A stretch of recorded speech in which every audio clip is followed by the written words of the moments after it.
마가복음 2장 1절로 12절 쉬운 성경. 며칠 뒤에 예수님께서 가버나움으로 돌아오셨습니다. 예수님께서 집에 계시다는 소문이 퍼졌습니다. 그러자 많은 사람들이 모여들어 가득 찼습니다. 심지어 문 밖에도 서 있을 곳이 없었습니다. 예수님께서 그들에게 말씀하셨습니다. 4명의 사람들이 예수님께 중풍병 환자를 데리고 왔습니다. 이들은 사람들 때문에 예수님께 들어갈 수가 없었습니다. 그래서 예수님이 계신 곳에 지붕을 뜯어냈습니다. 이들은 뚫어낸 구멍으로 중풍병 환자가 누워있는 침상을 아래로 내렸습니다. 예수님께서 이 사람들의 믿음을 보시고 중풍병 환자에게 말씀하셨습니다. 아들아, 네 죄가 용서되었다. 마침 거기에 율법학자 몇 명이 앉아 있었는데 마음속으로 생각했습니다. 어떻게 이 사람이 저런 말을 하는가? 하나님을 모독하고 있구나. 하나님 외에 누가 죄를 용서할 수 있다는 말인가? 예수님께서는 이 율법학자들이 속으로 생각하는 것을 곧 영으로 아셨습니다.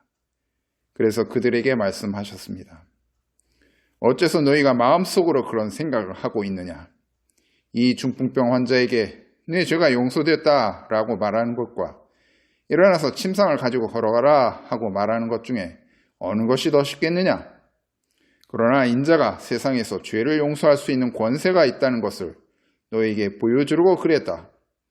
예수님께서 중풍병 환자에게 말씀하셨습니다. 내가 네게 말한다. 일어나 침상을 가지고 집으로 가거라.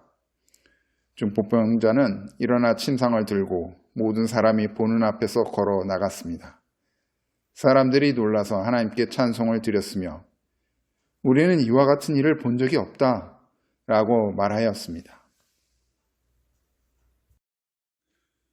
안녕하세요. 반갑습니다. 전재현 목사입니다. 오늘은 마가복음 2장 1절로 12절의 말씀을 배우도록 하겠습니다. 여러분, 우리나라에 대통령이 있는데 대통령이 갖고 있는 권세, 권한이 있죠. 여러 가지 있는데 그 중에 사면권이라는 게 있어요. 사면권이라는 게 무엇이냐면 감옥에 갇힌 사람의 어떤 형벌을 대통령이 면제시켜주는 그런 권한이죠. 참 멋진 것 같아요. 감옥에 있는 사람 중에 대통령이 원하는 사람이 있으면 그 사람을 감옥에서 나오게 할 수 있다는 거죠.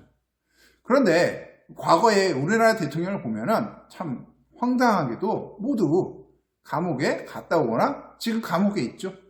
자, 여러분, 오늘 성경 말씀을 보면요, 예수님이 갖고 계신 권세, 권한이 있음을 가르쳐주고 있습니다. 무슨 권세인가요? 네, 바로 죄를 사하여 주는 권세입니다. 죄사함의 권세를 예수님이 갖고 계시다는 거예요.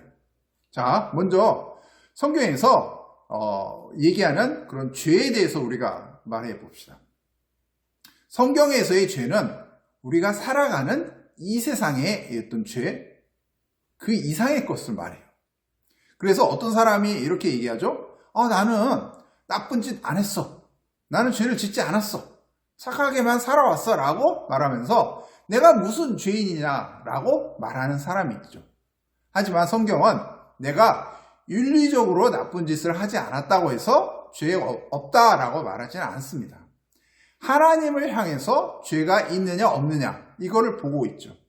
하나님 없이 또 하나님과 무관하게 살아가는 것 그 자체 바로 우리 안에 죄가 있다라는 것을 말하고 있습니다. 하나님을 향해서 우리 모두는 바로 죄를 따져야 하겠습니다. 그래서 성경에서는 모든 사람이 다 죄를 지었다라고 가르쳐주고 있습니다. 그래서 이 죄가 우리를 불행하게 만들고 있죠. 당연히 이 세상에서 살아가면서 우리가 하나님과 멀어지면서 살게 되었죠. 그리고 결국 이 죄는 죽은 이후에 이 죄에 대한 형벌을 우리가 받게 됩니다. 그리고 곧 바로 심판을 받아서 영원한 지옥에 가게 됩니다. 우리가 신앙생활하는 목적이 여러 가지 이유가 있겠지만요. 그 중에 하나가 바로 중요한 것이 바로 이 죄 문제를 해결하기 위해서이죠. 그래서 우리가 성경을 보는 것도 우리의 죄, 우리의 어떤 내면을 들여다보기 위해서죠. 우리가 교회에 가는 것도 여러 가지 이유가 있겠지만 무엇보다도 우리 안에 있는 이 죄 문제를 잘 해결하기 위해서죠. 여러분, 우리가 어디에 가서 우리의 속사람, 우리의 내면, 우리의 죄를 깨끗하게 할 수 있겠습니까? 오늘 본문 말씀에 예수님이 죄사함의 권세를 갖고 계심을 가르쳐주고 있습니다.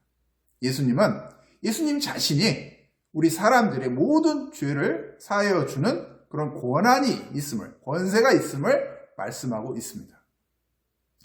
이러자 율법학자들이 예수님이 이거 신성모독하고 있다라고 생각했죠. 당연히 이 죄사함의 권세는 하나님만이 갖고 있는데 예수님 자신이 하나님이냐라는 거예요. 어떻게 해서 예수님이 우리 사람들의 죄를 용서할 수 있는 그런 권세가 있냐 하는 거죠. 오늘 말씀에서 일단은 예수님은 말씀으로 중풍병자를 고쳐요. 누워만 있었던 중풍병자, 또 움직이지 못한 중풍병자였어. 근데 예수님이 일어나 침상을 가지고 집으로 가라! 라는 그런 예수님의 말씀, 이 한마디에 이 중풍병자가 일어나서 걷습니다. 참으로 놀라운 기적을 보여주십니다. 이런 기적들을 보여주심으로써 예수님이 우리의 구세주이시고 우리의 죄를 사하여 주시는 권세가 있는 그런 메시아 예심을 보여주는 거죠. 더 놀라운 것은 이 예수님이 십자가에서 우리 사람들을 대신해서 죽으시고 부활하셨다는 거예요. 하나님의 아들로서 오신 이 예수님이 우리 사람들 때문에 십자가에서 죽으셨다는 거예요. 우리들이 십자가에 못 박혀 죽어야만 되는데 예수님이 우리들을 대신해서 십자가에 죽으셨다는 거예요. 그래서 우리 사람들의 죄 문제가 이 십자가를 통해서 해결받게 되었고 또 예수님이 이 십자가에서 죄값을 치러주셨으니 우리 사람들은 더 이상 죄값을 치르지 않아도 되는 거예요.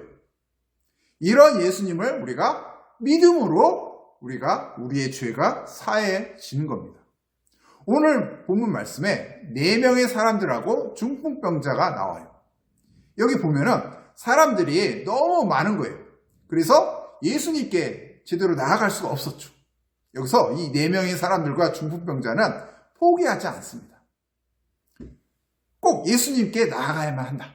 예수님을 만나야 해. 라는 그런 확고한 그런 믿음을 잃지 않았습니다. 그래서 어떻게 합니까? 지붕을 뚫게 되죠. 구멍을 냅니다. 구멍을 뚫어서 침상채 예수님께 내려놓습니다. 결국 이 중풍병자는 이런 믿음을 인해서 죄사함을 받게 됩니다. 병도 당연히 치료를 받게 되죠. 믿음이라는 게 바로 이런 거예요. 어떤 어려움에도 포기하지 않는 거예요. 예수님께 꼭 우리의 문제를 해결해 주실 것이다 라는 그런 확신을 갖는 거예요. 예수님께 적극적으로 나아가는 것을 말합니다. 우리는 우리의 죄를 갖고 지구상에 어디를 가도 해결을 못 받습니다. 오직 예수님의 십자가를 통해서만이 우리의 죄가 해결받습니다. 우리가 죄사함을 받는 것은 전적인 하나님의 은혜입니다. 우리가 잘나서 죄사함을 받는 게 결코 아닙니다. 우리가 무엇을 행해야 되는 것도 결코 아니죠. 그저 하나님이 주신 선물입니다. 하나님의 은혜입니다. 예수님이 우리 죄를 위하여 십자가를 지신 것은 우리에게 큰 은혜인 겁니다. 이 은혜의 선물을, 이 십자가를 우리가 진심으로 믿음으로 우리가 받아들일 수 있습니다. 하나님이 우리에게 베풀으신 이 은혜, 바로 예수님의 십자가를 우리가 굳게 믿고 죄사함 받는 축복을 우리 모두가 누려나가시길 주님의 이름으로 축복합니다. 기도하겠습니다. 하나님, 제 마음속에 있는 죄 어디를 가서 깨끗하게 할 수 있습니까? 오직 예수님의 십자가를 믿음으로 깨끗하게 됨을 고백합니다.